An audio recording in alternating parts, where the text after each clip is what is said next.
Hello hi नमस्कार दोस्तों, कैसे हैं आप लोग। आशा करते हैं कि बहुत ही अच्छे होंगे। जैसा कि आप लोगों को बताया गया था, क्लास 12th ज्योग्राफी के 2009 से लेकर अभी तक पूछे गए सभी ऑब्जेक्टिव को हम लोग चैप्टर वाइज कवर करने वाले हैं। ठीक है, चलिए दोस्तों, तो आज हमारा है ये सेकेंड चैप्टर, जिसका नाम है विश्व जनसंख्या वितरण घनत्व और वृद्धि। ठीक है, चलिए दोस्तों, ये आप फर्स्ट क्वेश्चन देख सकते हैं। ये आपको 2015, 19 और 21 में पूछा गया क्वेश्चन है। ठीक है, चलिए देख लेते हैं कि क्वेश्चन क्या था। क्वेश्चन है, निम्नलिखित में से भारत में पुरुष प्रवास का प्रमुख कारण कौन सा है। ठीक है, चलिए दोस्तों, आप देख सकते हैं ये आपका है ऑप्शन है विवाह, शिक्षा, काम और रोजगार, व्यवसाय। ठीक है, तो ये आपका राइट आंसर हो जाएगा काम और रोजगार। ठीक है, चलिए दोस्तों, हम लोग आगे बढ़ते हैं। क्वेश्चन नंबर 2 है। इसमें देखिए पूछ रहा है कि निम्नलिखित में से कौन सा क्षेत्र सघन जनसंख्या वाला है। ठीक है, सघन यानी कि बहुत ज़्यादा जनसंख्या इस निम्न ऑप्शन में कहाँ पाया जाता है। ठीक है, तो आप देख सकते हैं ये आपका है दक्षिणी पूर्वी एशिया या भूमध्य रेखीय प्रदेश या फिर ध्रुवीय प्रदेश या फिर मरुस्थलीय प्रदेश। ठीक है, तो आपका इसमें राइट आंसर हो जाएगा दक्षिणी पूर्वी एशिया। ठीक है, चलिए दोस्तों, ये है आपको दक्षिणी पूर्वी एशिया।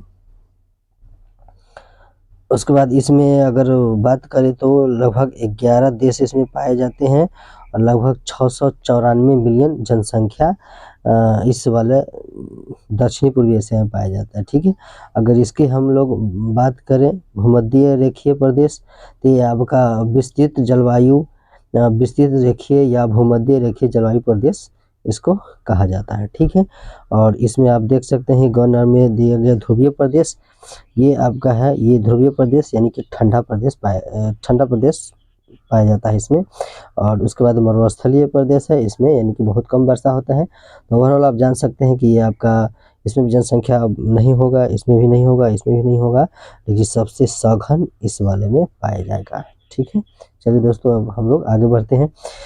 अगला क्वेश्चन है कि जनसंख्या वृद्धि दर सर्वाधिक है, जनसंख्या वृद्धि दर सर्वाधिक है। ठीक है, तो आप देख सकते हैं अफ्रीका में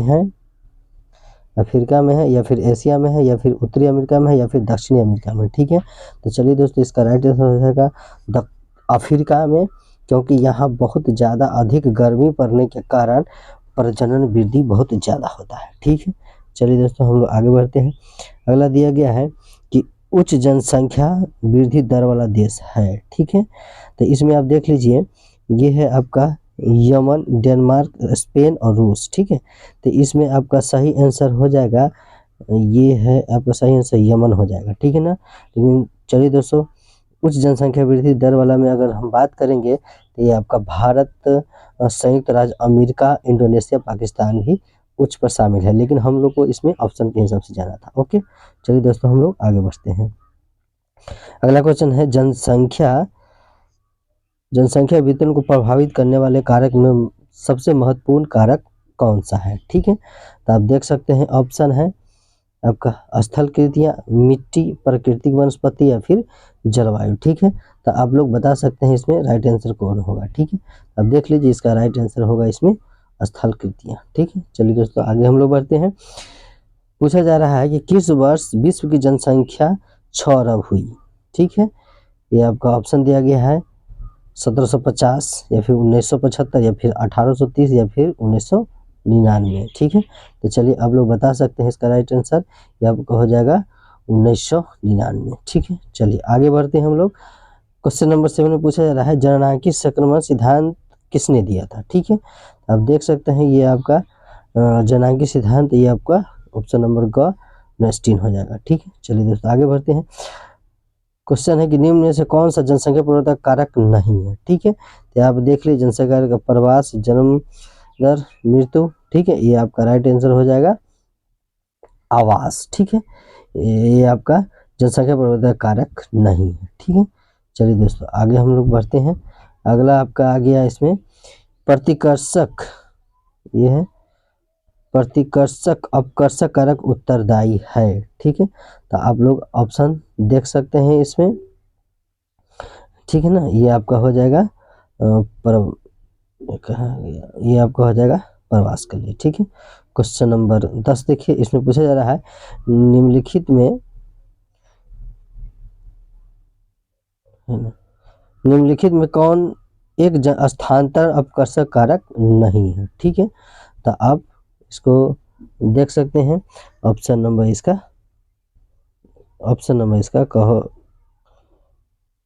कहा जाएगा रहन सहन की निम्न दशाएं। ठीक है, चलिए दोस्तों आगे हम लोग बढ़ते हैं। इसमें आ जाएगा क्वेश्चन नंबर 11 है, इसमें आप देख सकते हैं पूछ रहा है, एक सेकेंड, पूछ रहा है कि निम्न में कौन सा सुप्रलेखित परचिंता नगरीय बस्ती है। ठीक है, आप देख सकते हैं इसमें ऑप्शन, यह है आपका ऑप्शन है, सॉरी एक मिनट, आपका इसमें देख सकते हैं, ये आपका है मेसोपोटामिया या फिर हांग हो घाटी या फिर है नील घाटी या फिर है सिंधु घाटी। ठीक है, तो चलिए दोस्तों इसका राइट आंसर हो जाएगा आपका ऑप्शन नंबर ग नील घाटी। ठीक है, चलिए आगे बढ़ते हैं, क्वेश्चन नंबर 12 देखते हैं। इसमें पूछा जा रहा है कि निम्नलिखित में कौन सा विरल जनसंख्या वाला क्षेत्र है। ठीक है, तो आप विरल जनसंख्या क्षेत्र, विरल का मतलब जहाँ पर बहुत ही कम जनसंख्या पाया जाता है। ठीक है, इसको हम लोग विरल जनसंख्या कहेंगे। ठीक है ना, तो चलिए दोस्तों आप देख लेते हैं, ये ऑप्शन नंबर आपका ये हो जाएगा,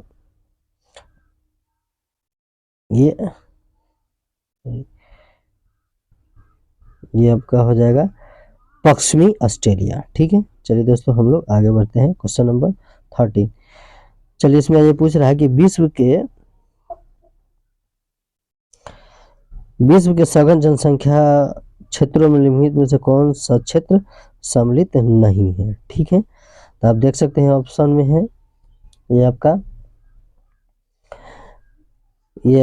है पश्चिमी यूरोप या दक्षिणी पूर्व एशिया या फिर है दक्षिणी पश्चिमी अफ्रीका या फिर उत्तर पूर्व उत्तरी अमेरिका। ठीक है, तो ये आपका राइट आंसर हो जाएगा दक्षिण पश्चिमी अफ्रीका। ठीक है, चलिए दोस्तों आगे हम लोग बढ़ते हैं, क्वेश्चन नंबर 14 इसमें पूछा रहा है कि इसमें पूछा जा रहा है कि विश्व के किस देश की जनसंख्या सर्वाधिक है। ठीक है ना, तो चलिए दोस्तों अभी आप देख सकते हैं, अभी वर्तमान में ये आपका होगा, ये आपका भारत। ठीक है, चलिए दोस्तों अब हम लोग आगे बढ़ते हैं। इसमें पूछ रहा है कि निम्न में से कौन अपकर्षक कारक है। ठीक है, तो आप देख सकते हैं निम्न में कौन अपकर्षक कारक है, ये ऑप्शन देख लीजिए, शहरीकरण, औद्योगिकरण, तृतीय कार्यों की प्रमुखता या फिर इनमें से सभी। ठीक है, तो आप लोग बता सकते हैं इसमें का राइट आंसर कौन हो जाएगा, तो आप देख सकते हैं ये आपका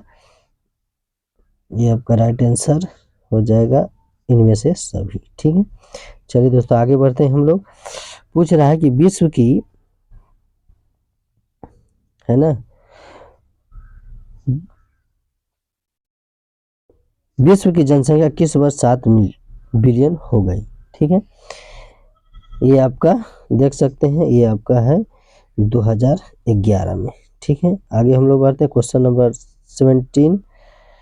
ये पूछा जा रहा है कि किन देशों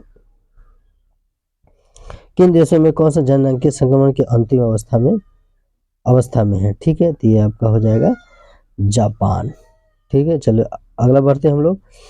इसमें पूछा जा रहा है कि ऑस्ट्रेलिया के आयुलिंग पिरामिड की आकृति है। ठीक है, तो चलिए दोस्तों आप सीधा देख लीजिए आंसर, ये आपका हो जाएगा घंटी नुमा। ठीक है, आपको ये, चलिए दोस्तों आगे बढ़ते हैं। ये है आपका जनसंख्या घनत्व का संबंध होता है। ठीक है ना, तो आप देख सकते हैं इसमें पूछा जा रहा है कि जनसंख्या घनत्व का संबंध होता है। ठीक है ना, तो ये आपका क्वेश्चन नंबर 19 का बता सकते हैं, ये आपका हो जाएगा, सॉरी ये आपका हो जाएगा जनसंख्या एवं क्षेत्रफल से। ठीक है, अगला है क्वेश्चन नंबर 20। पूछा जा रहा है कि निम्नलिखित में से कौन सा विरल जनसंख्या वाला क्षेत्र है, ठीक है, विरल जनसंख्या वाला क्षेत्र है। अब ऑप्शन के हिसाब से इसमें अब चूज कर सकते हैं, ठीक है। ये आपको पिछले क्वेश्चन में भी आ गया था, ये आपको हो जाएगा ध्रुवीय प्रदेश, क्योंकि यह ठंडा प्रदेश है इसलिए यहाँ पर बहुत कम जनसंख्या पाया जाएगा, ठीक है। चलिए दोस्तों आगे बढ़ते हैं। क्वेश्चन नंबर 21, इसमें पूछा जा रहा है निम्न में से कौन से एक महाद्वीपीय जनसंख्या वृद्धि सर्वाधिक है, ठीक है। ये क्वेश्चन देखिए फिर से रिपीट आ गया है, आप देख सकते हैं। ये आपका राइट आंसर हो जाएगा अफ्रीका। आपको बताए थे यहाँ पर अधिक गर्मी पड़ने के कारण प्रजनन वृद्धि दर ज़्यादा है, ठीक है। चलिए दोस्तों आगे बढ़ते हैं। क्वेश्चन नंबर 22, इसमें पूछा जा रहा है कि निम्नलिखित में से किस महाद्वीप में जनसंख्या वृद्धि सर्वाधिक है, ठीक है। तो चलिए यह वही क्वेश्चन फिर से रिपीट हो रहा है। चलिए दोस्तों इसका राइट आंसर था अफ्रीका, ठीक है। चलिए क्वेश्चन नंबर 22, इसमें देखिए पूछा जा रहा है कि निम्नलिखित में से कौन सा एक विरल जनसंख्या वाला क्षेत्र नहीं है, ठीक है। तो अब इसमें विरल जनसंख्या वाला क्षेत्र नहीं है ये पूछा जा रहा है, तो ये आपका है, ये हो जाएगा ध्रुवीय प्रदेश, ठीक है। ये आप क्वेश्चन नंबर 24, इसमें अब देखिए पूछ रहा है निम्नलिखित में से कौन सा एक प्रतिकर्षक कारक नहीं है, ठीक है ना। तो ये आपका हो जाएगा 24 का आंसर, ये आपका हो जाएगा ये है, चलिए जलाभाव, ठीक है। चलिए दोस्तों आगे बढ़ते हैं हम लोग। पूछा जा रहा है निम्नलिखित में से कौन सा एक तथ्य नहीं है, ठीक है ना। तो इसका आप राइट आंसर देख सकते हैं, यही फर्स्ट हो जाएगा। विगत 500 वर्षों में मानव जनसंख्या 10 गुना से अधिक बढ़ी है, ठीक है। चलिए दोस्तों आगे बढ़ते हैं। क्वेश्चन नंबर 26, इसमें देख लीजिए क्या पूछा जा रहा है, जनसंख्या के वितरण को कौन सा कारक प्रभावित करते हैं, ठीक है। तब इसमें देख लीजिए जनसंख्या को प्रभावित करने वाले कारक जो है आपका, ये आपका हो जाएगा ऑप्शन नंबर देख सकते हैं, ये आपका हो जाएगा भौतिक आर्थिक संस्कृति कारक, ठीक है। चलिए दोस्तों आगे हम बढ़ते हैं। रूस को छोड़कर यूरोप के स्वतंत्र देशों में सम्मिलित किस रूप में कितने लोग रहते हैं, ठीक है ना। चलिए दोस्तों क्वेश्चन से ही कट गया है,